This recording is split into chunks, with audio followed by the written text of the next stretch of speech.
Hello students, YouTube channel साधना में आप सबका स्वागत है। बच्चों, आज हम आपकी क्षितिज पुस्तक के पाठ 4 आत्मकथ्य कविता के बहुविकल्पी प्रश्न आपके सामने स्पष्ट करेंगे। सबसे पहले संक्षेप में, फिर हम इनके कवि जयशंकर प्रसाद के विषय में कुछ जान लेते हैं कि बहुमुखी प्रतिभा के धनी जयशंकर प्रसाद का जन्म बनारस में हुआ था। इन्हें छायावादी युग का प्रवर्तक माना जाता है। प्रसाद जी ने कहानी, निबंध, नाटक, उपन्यास, कविताएं अनेक रचनाएं की।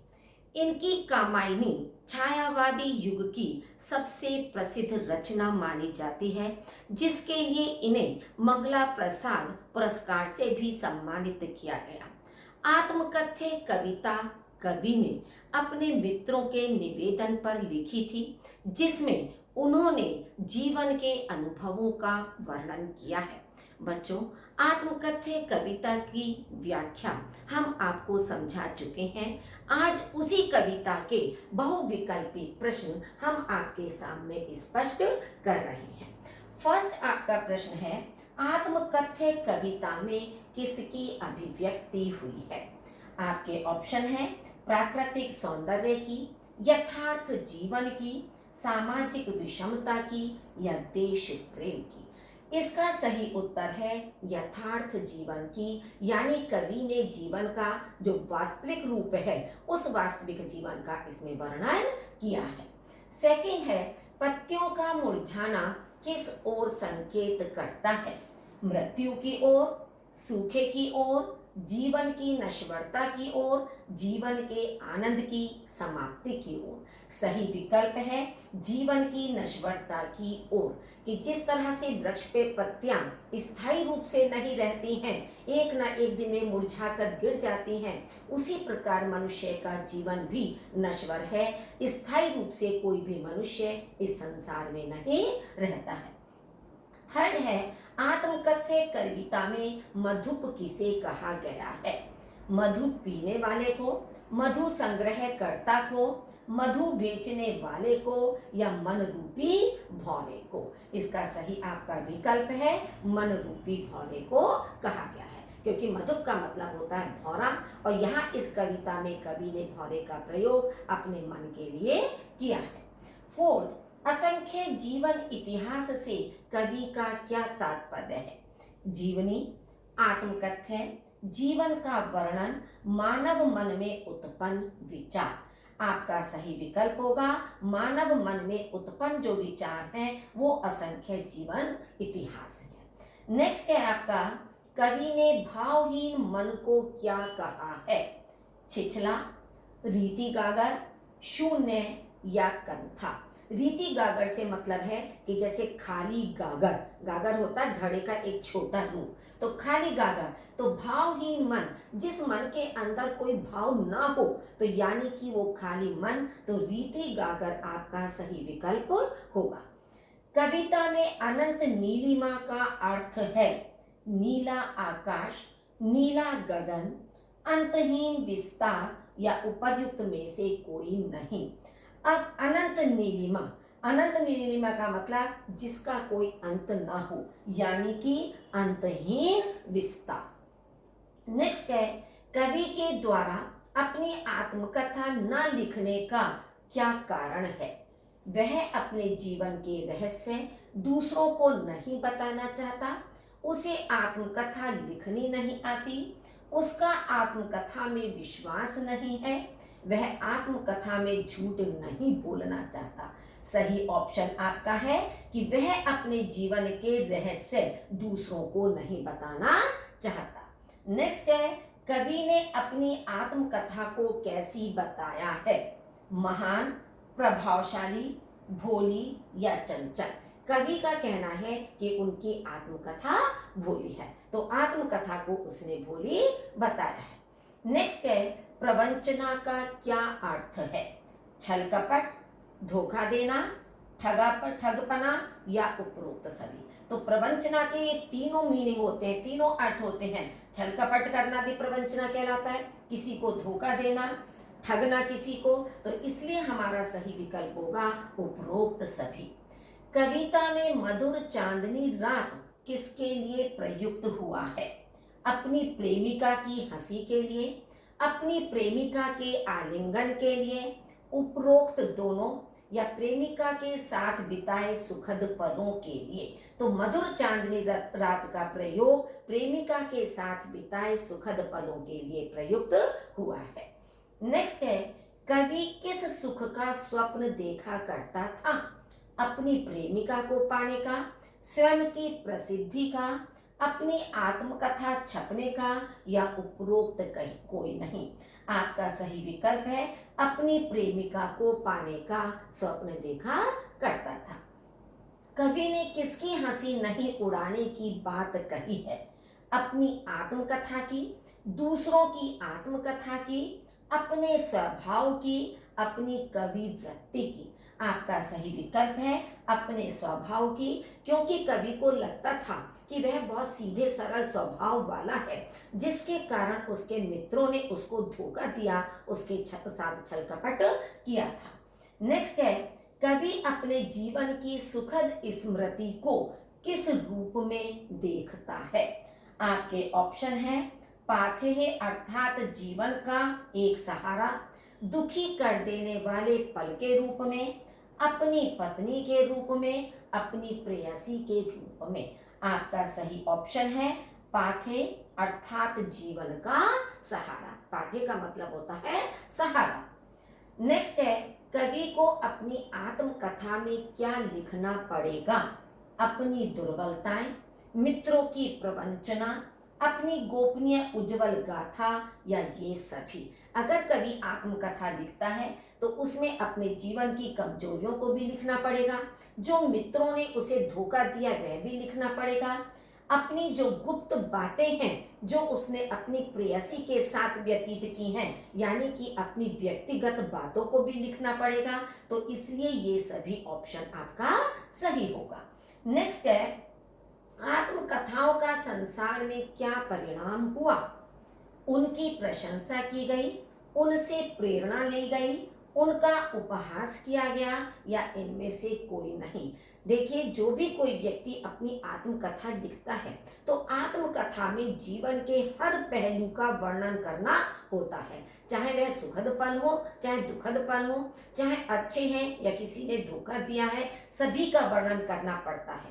तो जिसने भी आत्मकथाएं लिखी हैं, संसार में उनका उपहास किया गया है, यानी उनकी हंसी बनाई गई है। नेक्स्ट है, कवि किसे याद करके दुखी था? अपने बचपन को, अपने वर्तमान को, पारिवारिक जीवन को, अपने दुख भरे अतीत को। क्योंकि कवि को अपने जीवन में कभी भी सुख प्राप्त नहीं हुआ, उसका जीवन अनेक दुखों से, कष्टों से परिपूर्ण था, तो इसलिए कवि अपने दुख भरे अतीत को याद करके दुखी था। नेक्स्ट है, कवि किसकी बड़ी कथाएं कहने में असमर्थ है? अपने छोटे से जीवन की, अपने छोटे से परिवार की, अपने देश की, या अपने समाज की। आपका सही विकल्प होगा अपने छोटे से जीवन की, क्योंकि कवि का मानना था कि उसका जीवन बहुत छोटा सा है, लेकिन उसमें जो घटित घटनाएं हैं वो बहुत बड़ी बड़ी हैं। नेक्स्ट है, कवि ने आत्मकथ्य कविता में संसार को क्या कहा है? शाश्वत, सनातन, नश्वर, या धनी। तो कवि ने आत्मकथ्य में संसार को नश्वर कहा है कि यह संसार स्थायी रूप से रहने वाला नहीं है, अर्थात यह क्षणभंगुर है या नश्वर है। कवि की मौन व्यथा हृदय में क्या कर रही है? हृदय को पीड़ित कर रही है, किसी भूचाल की प्रतीक्षा कर रही है, जागने का इंतजार कर रही है, या थक कर सो रही है। कि कवि की जो पीड़ा है, जो कष्ट है या व्यथा है, वो उसके हृदय में थक कर सो रही है। नेक्स्ट है, सीवन को उधेड़ने का अर्थ क्या है? हृदय को चीर कर दिखाना, दिल को ठेस पहुंचाना, यादों की चादर को तार तार करना, दूध का दूध, पानी का पानी कर देना। तो सीवन उधेड़ने का मतलब है कि जो यादों की चादर है उसको तार तार कर देना। कि जैसे गुदड़ी होती है, उसके अंदर पुराने कपड़ों को सिल दिया जाता है, लेकिन जब उसकी सिलाई को खोला जाए तो वो सब पुराने चिथड़े, पुराने कपड़े उसके अंदर से निकल पड़ते हैं। तो ऐसे ही कवि को लगता है कि यदि वह अपनी यादों को छुएगा, उसको याद करेगा, तो उसकी जो यादें थक कर सो चुकी हैं, जो उसके जीवन के पल सो चुके हैं, वे सब फिर से उजागर हो जाएंगे या तरोताजा हो जाएंगे। कवि ने किसकी उज्जवल गाथा गाने में असमर्थता व्यक्त की है? कंथा की, मधुमाया की, पथिक की, पंथा की, या मधुर चांदनी रातों की? तो इसमें आपका सही विकल्प है मधुर चांदनी रातों की उज्जवल गाथा गाने में असमर्थता व्यक्त की है। मेरा रस ले अपनी भरने वाले पंक्ति का क्या आशय है? खुद को कवि के दुखों का कारण समझना, कवि की अंतरंग बातों को जानकर पुस्तक लिखना, उपरोक्त दोनों, कवि की अच्छाइयों को अपने जीवन में उतारना। कि इसमें कवि अपने मित्रों से कह रहा है कि यदि मैं आत्मकथा लिखता हूं तो उसमें मुझे हर पहलू को वर्णित करना पड़ेगा। तो फिर कहीं आप ऐसा ना सोचो कि मेरा रस लेकर आपने अपने जीवन में भर लिया है। तो इसलिए खुद को कवि के दुखों का कारण समझना सही विकल्प होगा। कवि के अनुसार विडंबना क्या है? मित्रों का उपहास करना, सरलता की हंसी उड़ाना, मूर्खों की हंसी उड़ाना, या आत्मकथा न लिखना? आपका सही ऑप्शन है सरलता की हंसी उड़ाना। ये सबसे बड़ी विडंबना होगी या ये सबसे बड़ा दुर्भाग्य होगा। कवि का दाम्पत्य जीवन कैसा है? क्लेश रहित, सुखी, दुखी, या इनमें से कोई नहीं? कवि का जो दाम्पत्य जीवन है वह हमेशा दुखी रहा। कि उसका जो साथ देने वाली उसकी प्रेयसी थी वो एक के बाद उसके जीवन से जाती रही, जिसके कारण उसका जीवन दुखों से परिपूर्ण ही बना रहा। छोटे से जीवन की कैसे बड़ी कथाएं आज कहूं, पंक्ति से जयशंकर प्रसाद के स्वभाव के बारे में क्या पता चलता है? बच्चों ये की शब्द नहीं है, क्या शब्द है कि क्या पता चलता है। वे बड़े कवि नहीं थे, उन्होंने अभी अभी साहित्य जगत में कदम रखा था। वे अपने आप को बड़ा साहित्यकार समझते थे। वे बहुत विनम्र थे, उनको अहंकार छू तक नहीं पाया था। तो आपका इसमें सही ऑप्शन है कि वे बहुत विनम्र थे, उनको अहंकार छू तक नहीं पाया था। नेक्स्ट है, प्रस्तुत कविता किस काल की रचना है? छायावाद काल, भक्ति काल, रीति काल, आदि काल?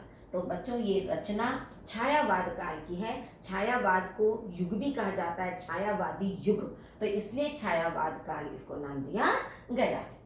आत्मकथ्य कविता में कौन सा गुण विद्यमान है?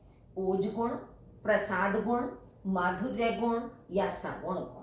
ओज गुण आपका नहीं है, क्योंकि ओज गुण वहां होता है जहां वीरता, जोश, उत्साह से परिपूर्ण कविताएं होती हैं आपका।